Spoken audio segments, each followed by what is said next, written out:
बिस्मिल्लाहिर्रहमानिर्रहीम। अस्सलाम वालेकुम my dear viewers, welcome back to my channel food magic with Nadia के साथ। नादिया आज आपके लिए लेके आई है सावन के मौसम में चटपटा चटखारेदार कीमा की रेसिपी।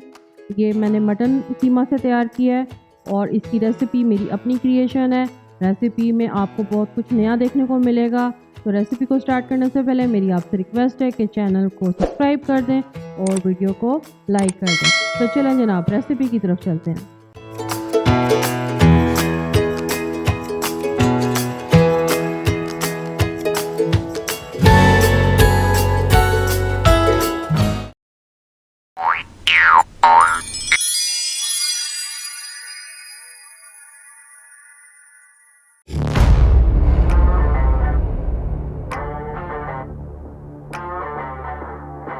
हाँ जी, यहाँ पे मैंने तकरीबन हाफ़ कप यहाँ पे कुकिंग ऑयल लिया, या आप समझिए ये 3 टेबलस्पून है।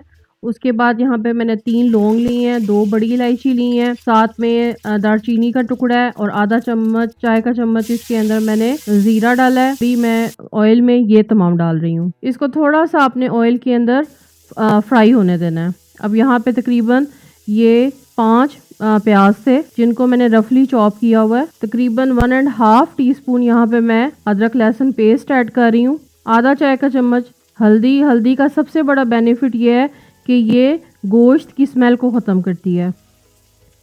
आधा चाय का चम्मच मैंने इसमें ददरी या मोटी कुटी हुई लाल मिर्च इस्तेमाल की।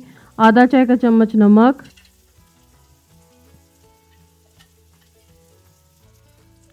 आधा चाय का चम्मच मैंने यहाँ पे खुश्क धनिया पाउडर,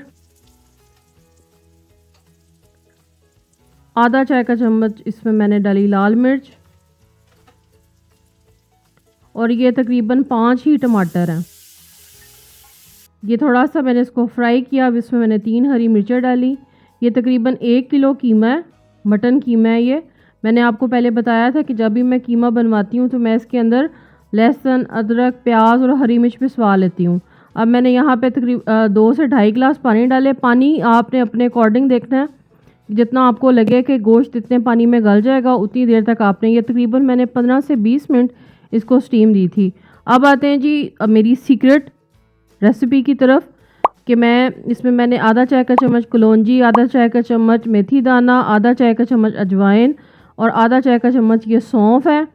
ये तकरीबन 2 टेबलस्पून लीमू का रस है। 5 मैं आपको हरी मिर्चें दिखा रही हूँ। 2 चाय का चम्मच मैंने यहाँ पे कोई सा भी चाट मसाला आप ले लें। इसको थोड़ा सा इसके अंदर मिक्स कर लें। हरी मिर्चों को मैंने दरमियान से काट लिया है,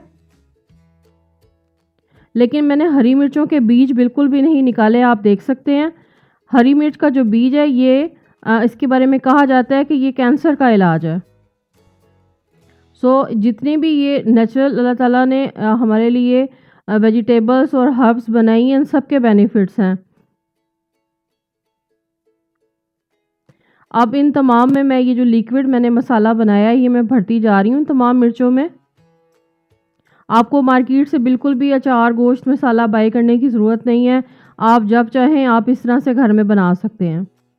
और बाकी जो बचा है आप चाहें तो मज़ीद मिर्चें भी ऐड कर सकते हैं, लेकिन मुझे इतनी रिक्वायर्ड थी, बाकी मैं इसके ऊपर डाल रही हूँ। और ये तकरीबन आधा 10-15 मिनट ही अगर रखें तो इसको ये इनफ होगा। और हरी मिर्चों के ऊपर जब नींबू डालें तो हरी मिर्चें और ज़्यादा अच्छी खुशबू उनमें आ जाती है और कलर भी बहुत ब्राइट हो जाता है उसका। अब यहाँ पे मैंने तकरीबन आप समझिए 1 पाव शिमला मिर्च थी, वो मैंने काट के, और कीमे को आपने एक दफ़ा निकाल के इसको थोड़ा सा ऐसे चम्मच से, जिस तरह से मैं आपको करके दिखा रही हूँ, उसे खोल लेना है क्योंकि ये फ्रोज़न था जमा हुआ। अब मैं दोबारा से इसको प्रेशर कुकर से दम लगा रही हूँ। पहले मैंने इसको 10 मिनट दिया और मज़ीद अब ये 5 मिनट मज़ीद ये दम पे रहेगा। टोटल ये 15 मिनट प्रेशर कुकर का दम था। अब यहाँ पे मैं कीमा भी चेक कर लूँगी, मिर्चें भी इसमें अच्छा, शिमला मिर्च को मैंने बिल्कुल अच्छे से इसमें मिक्स कर दिया है क्योंकि बच्चे नहीं खाते, तो बेटर है कि आप इसको अंदर मिक्स कर लें। शिमला मिर्च और कीमे का आप समझिए चोली दामन का साथ है। ये बहुत ही ज़्यादा मुझे तो कीमा बगैर शिमला मिर्च के बिल्कुल भी पसंद नहीं है। तो मैं तो अपनी कीमा की हर डिश में ऑलमोस्ट इस तरह से आपने इसको चम्मच से मिक्स कर लेना। और अब आप यहाँ पे देख रहे हैं कि मैंने बिल्कुल मिर्चें अंदर मिक्स कर दी हैं और ये बिल्कुल अब कीमा भुना गया है। इस तरह से आप कीमे को अच्छे तरीके से भून लीजिए। अब जो मिर्चें मैंने रखी थी अचार गोश्त अचार मसाला बना के, वो सब मैंने इसके ऊपर डाली। और यहाँ पे मैं हाथ से इस पे गरम मसाला डाल रही हूँ, क्योंकि गरम मसाले की मेरा ख़्याल है ज़्यादा अच्छी खुशबू तब बनती है जब आप उसे हाथ से डालें। थोड़ा सा मैंने धनिया और मिर्चें डाल के इसको दम पे लगाया और अब मैं इसको यहाँ पे डिश आउट करके आपको दिखा रही हूँ। बेहतरीन कीमा आप 15 से 20 मिनट में तैयार कर सकते हैं। अचारी टच के साथ, चटपटा है, बहुत ही खाने में लजीज है। आप इसको नाश्ते में पराठे के साथ सर्व करें या आप इसको लंच में भी इंजॉय कर सकते हैं, डिनर में भी। बॉइल्ड राइस के साथ खाइए या आप इसको पराठे के साथ खाइए, आपको बहुत ही मज़े का लगेगा। मैंने इसको पराठे के साथ इंजॉय किया, साथ में सैलेड तो मस्ट है। मक्खन का पराठा और साथ में इस तरह से अचारी कीमा, तो क्या ही बात है ऐसे ब्रेकफास्ट की। ज़रूर ट्राई कीजिएगा और मुझे बताइएगा कि आपको मेरी रेसिपी कैसी लगी। Thanks for watching, take care, bye.